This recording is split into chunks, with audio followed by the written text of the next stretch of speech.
नमस्कार दोस्तों, एक बार फिर हाजिर हैं हम अपनी एक और नई वीडियो के साथ। दोस्तों, आज पूरी दुनिया परेशानी के दौर से गुजर रही है।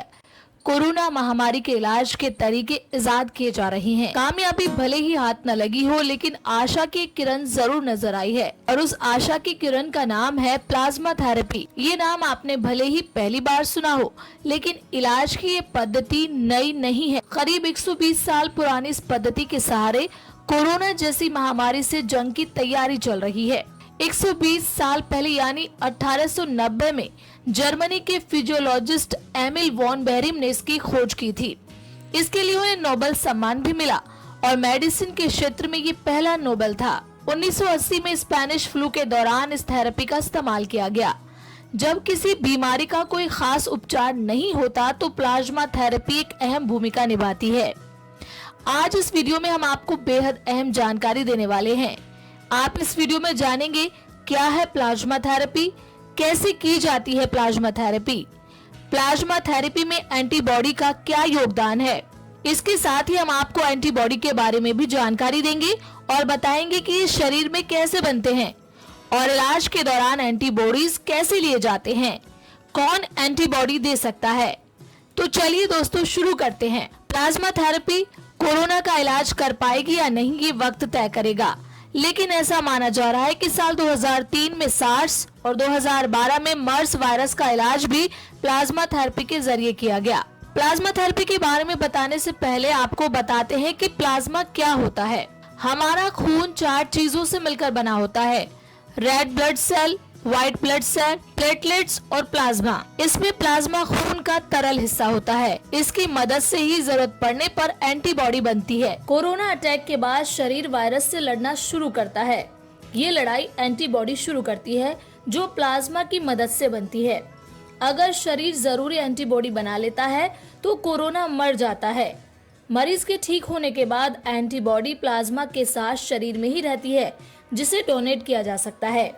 यहाँ आपको ये जानकारी भी दे दे कि कोरोना के मरीज के लिए एंटीबॉडी उसी शख्स से ली जाती है जो कोरोना से ठीक हो चुका हो और करीब 14 दिन उसे ठीक हुए हो चुके हों। हालांकि ऐसे शख्स के नाक और मुंह के सलाइवा का टेस्ट फिर से किया जाता है, यानी उसकी अच्छे तरीके से जांच की जाती है, जिसमें कोरोना टेस्ट भी शामिल होता है।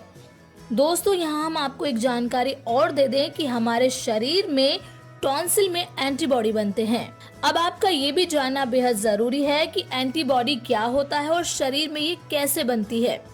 दोस्तों, प्रदूषण और दूसरी वजहों के चलते हमेशा बीमारी का खतरा बना रहता है, लेकिन अगर आपकी बीमारी से लड़ने की क्षमता मजबूत है तो आप बिना इलाज के भी सुरक्षित रहते हैं और इसमें महत्वपूर्ण भूमिका अदा करती है एंटीबॉडी। रोगाणुओं के बुरे असर को कम करने में एंटीबॉडी अहम भूमिका निभाती है। शरीर में जब एंटीजन प्रवेश करता है उसके बाद ही एंटीबॉडी डेवलप होती है। एंटीबॉडी को इम्यूनोग्लोबुलिन भी कहा जाता है। ये शरीर के जरिए पैदा हुए प्रोटीन है जो एंटीजन नामक बाहरी हानिकारक तत्वों से लड़ने की ताकत देता है। शरीर में जब एंटीजन एंटर करता है तो हमारा इम्यूनिटी सिस्टम एंटीबॉडी बनाने के लिए हमारे शरीर को उत्तेजित करता है। एंटीबॉडी एंटीजन को बांध देते हैं, जिसके बाद एंटीबॉडी एंटीजन को निष्क्रिय भी कर देते हैं। एक स्वस्थ व्यक्ति के अंदर हजारों की तादाद में एंटीबॉडी पाई जाती हैं। एंटीबॉडी विशेष तरह की सफेद रक्त कोशिकाओं से स्रावित होने वाले वाई आकार के प्रोटीन हैं। इनमें वायरस और बैक्टीरिया जैसे रोगाणुओं की पहचान की भी क्षमता होती है। अब आपके जहन में जरूर आ रहा होगा कि एंटीजन क्या होता है। एंटीजन को हम रोगाणु भी कहते हैं। एंटीजन प्रतिरक्षा तंत्र को उत्तेजित करने में सक्षम होते हैं। ये खास तौर पर लिम्फोसाइट्स को सक्रिय करते हैं। लिम्फोसाइट्स शरीर में मौजूद संक्रमण से लड़ने वाली सफेद रक्त कोशिकाएं होती हैं। एंटीजन बैक्टीरिया, वायरस या केमिकल हो सकते हैं। एंटीजन 2 तरीके के होते हैं: बाहरी और शरीर के अंदर बनने वाले एंटीजन। बाहरी एंटीजन शरीर के बाहर के रोगाणु होते हैं, जबकि ऑटो एंटीजन यानी शरीर के अंदर बनने वाले एंटीजन व्यक्ति के शरीर में खुद ब खुद बनने लगते हैं। वैसे तो शरीर खुद ही रोगाणुओं को खत्म कर देता है, लेकिन स्व प्रतिरक्षित विकार होने पर शरीर में ऐसे ऑटो एंजाइम्स बनने लगते हैं जो गलती से व्यक्ति के अंगों और ऊतकों पर प्रतिक्रिया करने लगते हैं। दोस्तों, अब आप प्लाज्मा और एंटीबॉडी के बारे में जान चुके हैं, तो हम उम्मीद करते हैं कि इस वीडियो में कोरोना के इलाज के लिए जिस प्लाज्मा थेरेपी की जानकारी अब हम देने वाले हैं उसे आप अच्छी तरह समझ पाएंगे। क्या है प्लाज्मा थेरेपी और कैसे काम करती है?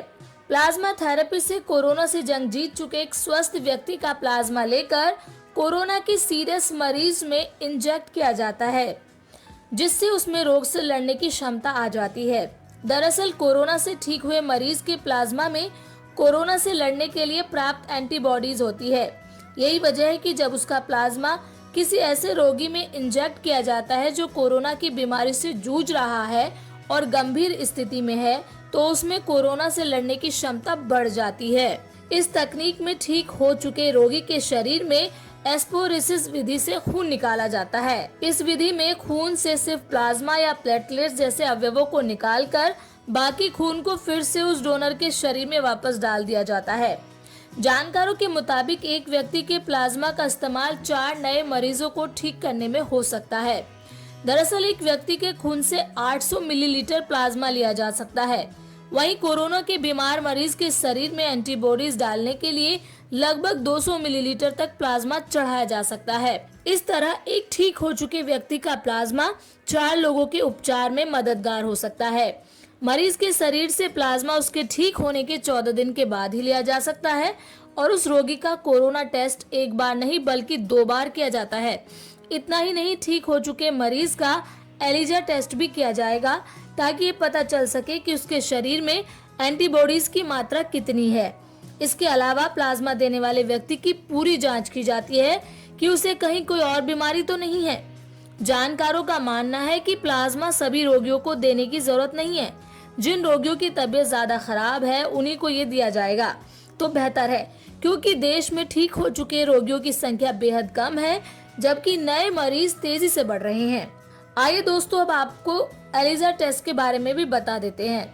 ठीक हो चुके मरीज का एलिजा यानी एंजाइम लिक्विड इम्यूनोसॉर्बेट टेस्ट किया जाता है, जिससे उसके शरीर में एंटीबॉडीज की मात्रा का पता लगाया जाता है। लेकिन ठीक हो चुके मरीज के शरीर से रक्त लेने से पहले राष्ट्रीय मानकों के तहत उसकी शुद्धता की जांच की जाती है। कोरोना के किन मरीजों में प्लाज्मा लिया जाता है? कोरोना के किन मरीजों में प्लाज्मा को चढ़ाया जाता है? सबसे पहले जिनकी जान को खतरा हो, रेस्पिरेटरी रेट प्रति मिनट 30 से ज्यादा हो, ब्लड में ऑक्सीजन की मात्रा 93% से कम हो गई हो, ब्लड में ऑक्सीजन की मात्रा 93% से कम हो गई हो, एक्सरे में फेफड़े में धब्बे 48 घंटे में 50% बढ़ गए हों, respiratory failure, septic shock, multi organ failure मरीज हो। कई राज्यों ने केंद्र सरकार से प्लाज्मा थेरेपी के लिए इजाजत मांगी है, जिसमें दिल्ली और पंजाब को इजाजत मिल चुकी है, जहां ट्रायल के तौर पर इस थेरेपी का इस्तेमाल किया जाएगा। इसके अलावा केरल, महाराष्ट्र और तमिलनाडु भी शामिल है। देश के 5 मेडिकल कॉलेज को कोरोना थेरेपी के ट्रायल की इजाजत मिल चुकी है, जिसमें तिरुवनंतपुरम स्थित चित्रा तिरुनाल आयुर्विज्ञान एवं प्रौद्योगिकी संस्थान का नाम शामिल है। अब ऐसे मरीजों से संपर्क किया जा रहा है जो कोरोना से ठीक हो चुके हैं, क्योंकि उनके शरीर में एंटीबॉडी बन चुकी हैं। तो दोस्तों, ये थी हमारी आज की वीडियो। उम्मीद करते हैं कि हमारे द्वारा इस वीडियो में दी गई जानकारी आपके लिए फायदेमंद साबित होगी। और दोस्तों, आपसे हमारी गुजारिश है कि इस वीडियो को ज़्यादा से ज़्यादा लोगों में शेयर करें, ताकि प्लाज्मा थेरेपी के बारे में लोग जान सकें और प्लाज्मा थेरेपी किस तरीके से काम करती है, ये तमाम जानकारी उन्हें बेहद आसान भाषा में मिल सके। तो दोस्तों, अगर आपने अभी तक हमारा चैनल सब्सक्राइब नहीं किया है तो प्लीज़ उसे सब्सक्राइब करें, ताकि इसी तरीके की जानकारी से भरपूर वीडियो आपको वक्त वक्त पर मिलती रहें।